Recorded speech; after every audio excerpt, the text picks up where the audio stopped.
बात कही जाए, महिलाओं की बात की जाए, प्रधानमंत्री ने भी अच्छा स्लोगन और मुख्यमंत्री ने भी दिया है, बेटी पढ़ाओ बेटी बचाओ। वो भी एक महिला सशक्तिकरण का अनोखा अंदाज है। उत्तर प्रदेश इस समय चुनावी मोड में है और सभी पार्टियां अलग-अलग अपना दमखम लगाए हुए हैं, लेकिन उत्तर प्रदेश की राजनीति में धर्मपाल यादव यानी डीपी यादव एक ऐसा नाम है, वो जिस तरफ भी रुख कर दें, सियासी दांव उसी तरफ चल पड़ता है। और हमारे साथ इस समय डीपी यादव जी मौजूद है। इन्हीं से पूछते हैं, पहले सबसे पहले बहुत-बहुत स्वागत है डीपी यादव यादव जी हमारे चैनल आप अभी तक में आपका। और सियासत का समय चल रहा है, यूपी चुनाव का समय चल रहा है, सारी राजनीतिक पार्टियाँ अपना दाँव-पेच लगा रही हैं। आप राजनीति की दुनिया के धुरंधर माने जाते हैं। या तो जिस भी तरफ मुड़ जाते हैं, राजनीतिक हवा जो है उसी तरफ चलने लगती है। तो फिलहाल 2022 के चुनाव को लेकर डीपी यादव जी के मन में क्या कुछ चल रहा है? देखिए मैडम, ऐसा तो कुछ भी नहीं है कि जिधर हम मुड़ जाते हैं उधर हवा का रुख बदल जाता है। हाँ, अपनी कोशिश ज़रूर रहती है कि एक ईमानदारी और अच्छी राजनीति की जाए, जिसमें भ्रष्टाचार ना हो, बेईमानी ना हो, नौजवानों की बात कही जाए, महिलाओं की बात की जाए। प्रधानमंत्री ने भी अच्छा स्लोगन और मुख्यमंत्री ने भी दिया है, बेटी पढ़ाओ बेटी बचाओ। वो भी एक महिला सशक्तिकरण का अनोखा अंदाज है। तो कुल मिलाकर के राजनीति में इन चीज़ों के तो मायने होने चाहिए। अब चुनाव तो वैसे लोकतंत्र प्रक्रिया की पहली कड़ी है और लोकतंत्र में चुनाव तो होने ही चाहिए। वो चुनाव होने जा रहे हैं। चुनाव अच्छे हों, शांतिपूर्ण हों, अच्छे माहौल में हों, भाईचारा बना रहे, आपसदारी बनी रहे, निष्पक्ष चुनाव हो जाएं। इससे बड़ी और क्या बात हो सकती है? यही होना चाहिए। तो हम लोग भी चाहते हैं कि चुनाव अच्छी तरह हैं और हम भी चुनाव लड़ेंगे, लड़वाएंगे भी लोगों को। अब उस प्रक्रिया में पार्टी बात कर रही है, कुछ दूसरे दलों से, दूसरी पार्टियों से बात चल रही है।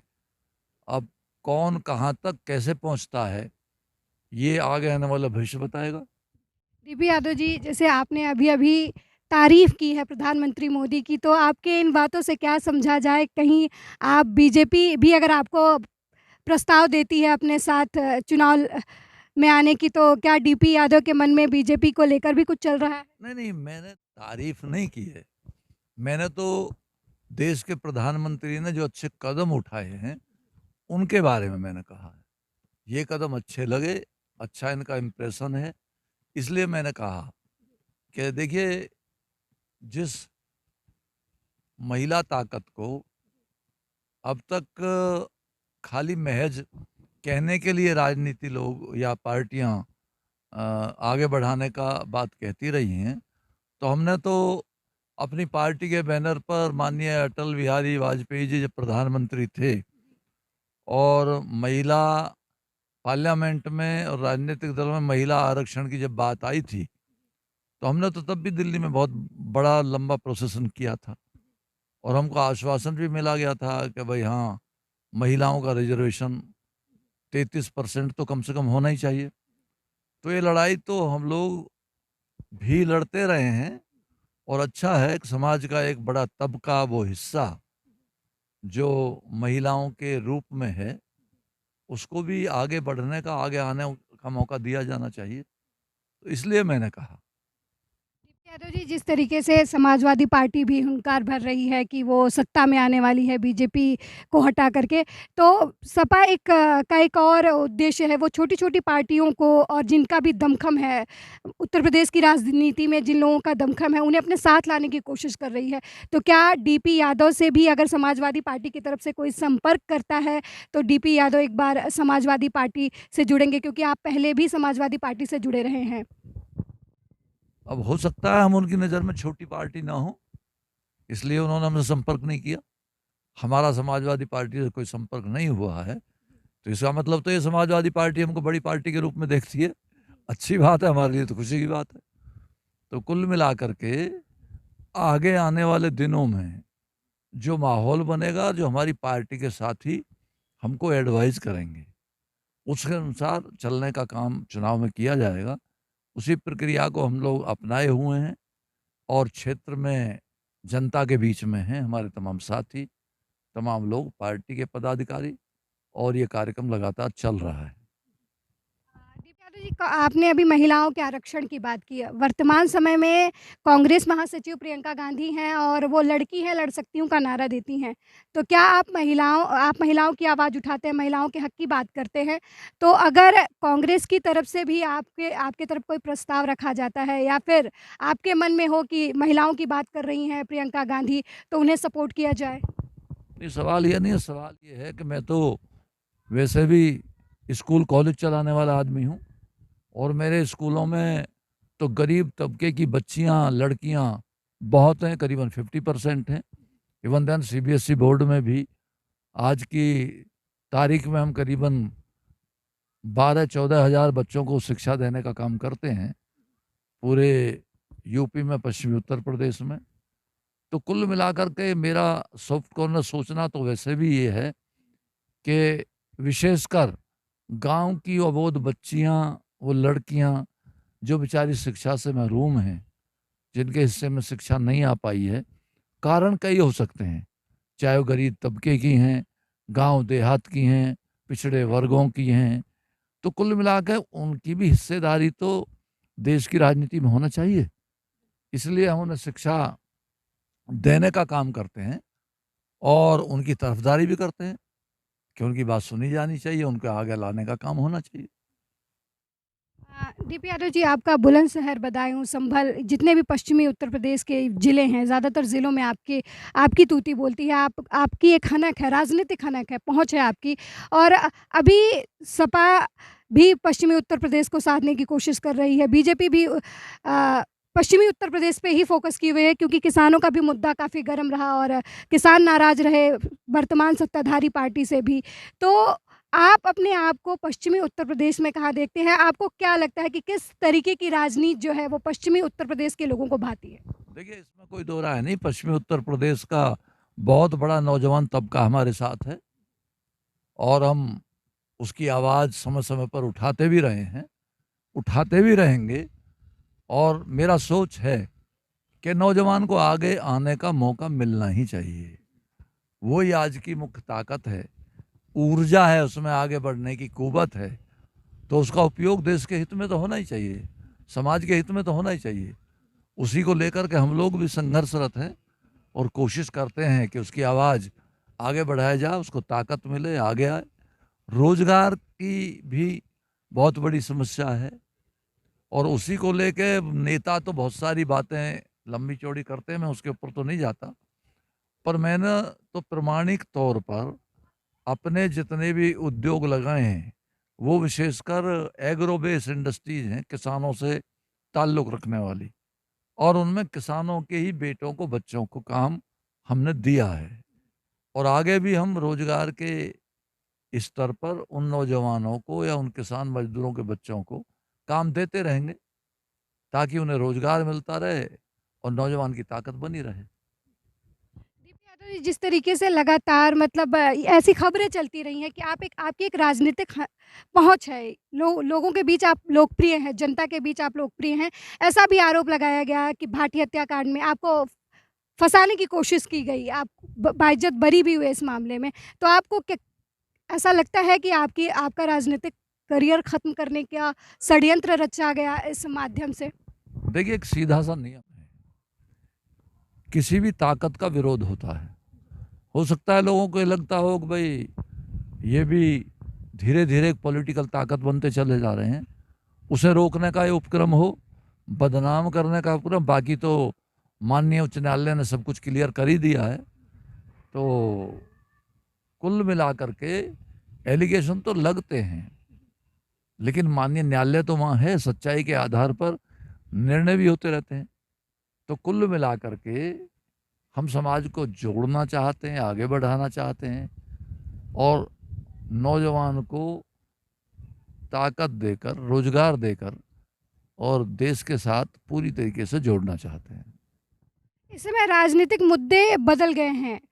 पहले रोजगार की बात होती थी, महिलाओं की सुरक्षा की बात होती थी, वर्तमान समय में हिंदू और मुसलमान की बात होती है। बीजेपी कहती है कि हिंदुत्व खतरे में है, सपा कहती है कि बीजेपी की वजह से सामाजिक समरसता खत्म हो रही है। वहीं अब एक नया नाम भी यूपी की राजनीति में असदुद्दीन ओवैसी के नाम पर सामने आ रहा है।